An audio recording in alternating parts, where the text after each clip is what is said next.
Hi, welcome to the Season 2 premiere of The Weekly Wave. I'm Matthew Lyons. And I'm Aaron Johnson. And our special guest here today is Superintendent Mr. Peter Schaefer. How are you, Mr. Schaefer? I'm great. Good afternoon, and I appreciate that you have me on. Yeah, welcome back Definitely. to the show. I mean, Season 2, starting off with a bang. Oh, Our yeah. new comeback here. Last year we talked more about like what your new term was, and up until 2023. This year we kind of want to know who the real Peter Schaefer is. Yeah. Take away the mask of mystery.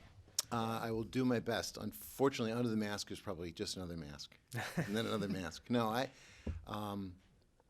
pretty boring guy, guys. I'll try to make this exciting. You know, if I'm driving over the speed limit, it's like 5 miles over the speed limit. That's it. I use my directionals. You know, basically, if I'm not at work, I've got 3 kids. My kids are older. And so my wife now and I are empty nesters. I have 2 girls in college, though, and they're both playing college sports. So it's a fall sport, so we spend a lot of time watching them play. And when I'm not doing that, I've got to catch up on the grass and the leaves like everybody else. I just got my backyard done. Again, probably doesn't make for exciting cable, but it took me 9 hours to do my leaves We all could by literally myself. watch grass grow. Well, my kids are excited because they don't have to help me when they come home for Thanksgiving, because I got the leaves done. Those are the really exciting things behind the scenes. Behind the mask, that's what's going on. All right, so I'm going to start right away and ask you what I think is the most important question I could ask anyone, and that is, what is your favorite movie? Wow, favorite movie. Okay. I'm going to go probably old school on you. Papillon, Cool Hand Luke, those are old school movies that nobody's going to know what the heck I'm talking about. About to say, it was a little past my time. My kids keep telling me I've got to watch the new Avengers movie. Oh, yeah. Which I haven't seen yet, because in order to see that, I'm supposed to watch all the movies up to it, so I really understand what's going on. That's true. So, favorite movie? Current movie? Is it okay that I tell you I really liked the first Zombieland movie? Yes. Yeah. We actually just Is that saw okay? Zombieland 2 like 2 weeks ago. Right. I know that's not probably, I should probably pick something a little more intelligent or artistic. But I really like that movie. Yeah, I like Woody Harrelson. He's awesome. So that's the honest, exciting answer. That's a great answer. So I'm going to derail the conversation a little bit. New year, new term. And we just got the flex block initiated. Is there anything new that you're going to incorporate into this year that the teachers or the school committee, that anybody has been talking about that's going to happen this year? So a couple of the things that are going on are things, it takes more than one shot to pull things off the right way. Yeah. So the one-to-one initiative, we did a lot of training around that before you guys even got laptops. We're still working on that. We're still trying to create lessons that are more computer-based, because they're also more student-centered and more individualized for students. Computers allow people to work at their own pace, and they create a personal experience. So although that's not a new thing, we want to continue on with that and more project-based type assessments, things that are more hands-on. Yeah. I think this room is an example of that. The work that you guys are doing is project-based. And with this laboratory that is a state-of-the-art media center, you can do anything. You could be doing, any subject area. You could produce and publish information, edit, and that's just one side of the house. There's the technical side of the house in terms of the graphic design, in terms of the work that goes into it, math, English, science, social studies, the arts. This room is an example of that. What we want to do is we want to continue with that student-engaged, student-centered type of work. So it's not just computers, but it's in all areas. The social-emotional piece is an important one. We've got our buildings now in a different configuration between grades, and for years students went from one building to the next in grades 1 through 4, and then we shifted everything around. So now that we're, K2, we're 3-4, we're 5-8, we're 9-12. Well, how are we doing in those transitions between grades so that students coming to the middle school, are they prepared? Are they ready? You're working on, the faculty's working on the vision of a graduate at the high school. Mm-hmm. We're also working on a vision of a graduate from each of the other school buildings. So what do we want a second grader to be prepared to do when they hit third grade? What do we want a fourth grader to be able to do when they hit fifth grade? What do we want eighth graders to be able to do when they hit ninth grade? I don't know what your experience was, and I could try to turn the interview around on you. Flip the tables. Maybe just a little bit. But when you got to high school, were you ready for ninth grade? And what can we do better to prepare you for ninth grade?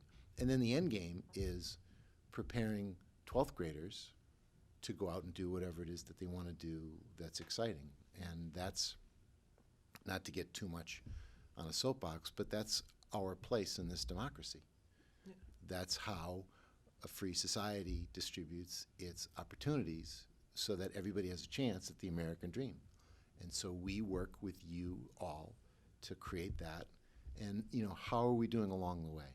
So we're spending a lot of time with that social emotional piece around social emotional intelligences that students have as they move through the system so that they can be best ready for life after school. We don't want to just have the step between grade 4 and grade 5 be a jump, or between grade 8 and grade 9 be a jump, or it starts in the preschool.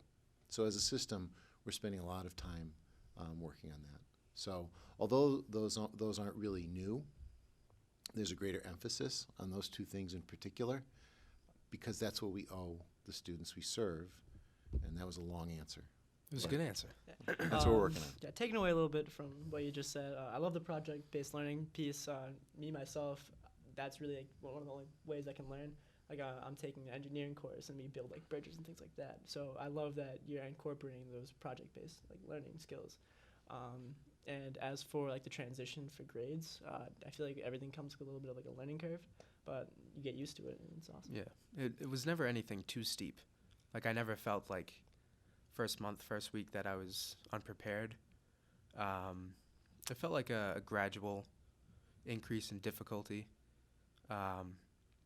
in tests as well as the curriculum, but it was never anything that kind of took away from the learning experience. This is maybe an experience that you guys have had. I'm guessing it is. Friend groups change when you go from one time in your life to another time in your life to another time in your life. And for a student, sometimes a friend group changing can feel all-consuming, coming down on you, really hit you hard. And that's actually just a natural sort of progression through a developmental process. You have common interests with a group of students who are younger, and those interests change as you develop your own interests. Well, that group of friends you had that was, into one thing has evolved into a different group of friends, and that happens, I think, naturally a couple of times through your progression through school. So, how are we helping students manage that? How are we making them able to best be able to handle that on their own? Because we want to build resiliency in students. It's not just enabling students to get through something. It's teaching them the skills so that they can get through those things on their own, so that they can be strong and successful individuals. So some people look at it as just, we're babying people. Well, we're trying to get them through difficult times and then help them with individual resources, individual skills, so that they can get through those things on their own. Because my father-in-law used to say, and I think it's true, life is good, but it's not always fair. Mm-hmm. Yeah. So you've got to prepare people for how to handle things. So when we had you here last year, you mentioned that this is your so-called final chapter. Yeah. Here at working at Abington.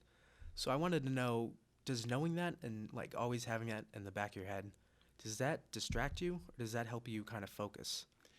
It's funny. You asked that. It actually helps me focus more. Not that I've ever had a problem being focused. I've had the benefit of when I wake up, I believe in what I do. I believe that what we all do, I feel like I'm a part of a really big, important thing. It's not about me. It's not about any one individual. It's about the students that we serve and that mission that we have. And whether it's, you call it our mission in our democracy, so that we can be a strong democracy, or it's a mission for humanity, to help humanity. Look at the problems that we have with, you name it, global warming or violence or shootings or you name it. The best way to solve those problems is proactively through educating people, making them strong, resilient individuals. And so I believe in that. I don't think any one person has the answers, but as a collective group, there's some power and we can do some good in the world. And so I've never had trouble being motivated doing this job. But then also personally, I don't ever want to be the kind of person who mails it in. So I've got a long way to go in this final chapter. I've got years left. Mm-hmm. But it takes time to implement something that's meaningful, that has real change, that really, I think, does the work that needs to be done for people. There are daily storms at sea that have to be managed. We've been through some tragedies, and with families or students, there are always budget threats. There's always threats with resources. Those are more day to day or year to year, but those long term, trying to do something right, trying to do something good, goals take time. And I personally, I need that. I need to be doing something like that for myself, to be a part of something like that. So the stress about wanting to finish strong is just who I am. I mentioned to you guys to tell you the story about the key. So this is the key to the first classroom I had. Oh, wow. In Springfield, Massachusetts. This opened the door of an old building, poor kids in a part of the city that was just really tough part of the city. Loved that first chapter being a teacher. Still miss it. It was a brief time. Became an assistant principal. I really appreciated the impact you can have in people's lives, in administration also. And then, became a principal, became a business manager, became superintendent of schools. And so looking back on that, I feel good about my service, and I just want to finish strong. Mm-hmm. So both on one side, being motivated to want to take care of people, do right and good in the world for Abington, and then also the internal piece, wanting to finish strong, provides me a focus. Yeah, is the answer to the question. And I want to tell you something about Abington. It's a good, great, wonderful place to be. People are good, and although we have tough moments and tough times, the outpouring of kindness and supporting each other happens much, much, much more than the negative and the bad by a small number of people. And it's easy to lose focus on that. Abington is a town that's always had its own sense of pride and its own identity. One of the things I've always loved about Abington is Abington doesn't want to be anybody else. Abington doesn't want to be some town around here. Abington wants to be Abington. And sometimes there are some weaknesses in that because there are some changes we need to make. We don't want to be too stuck in the past.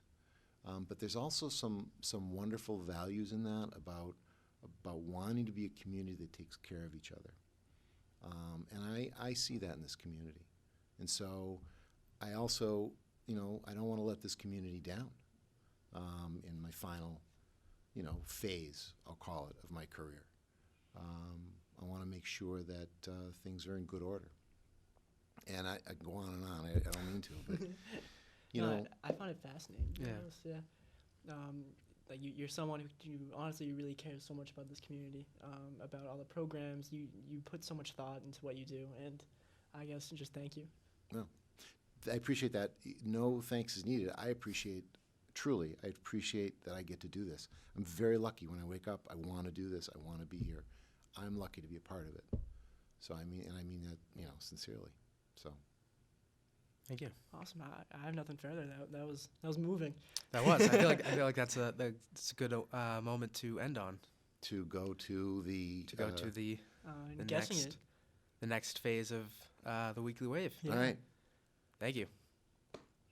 Thanks for watching. Tune in Friday to see the first ever episode of our new show, Guessing It, and tune in Tuesday to see a brand new episode of the Weekly Wave.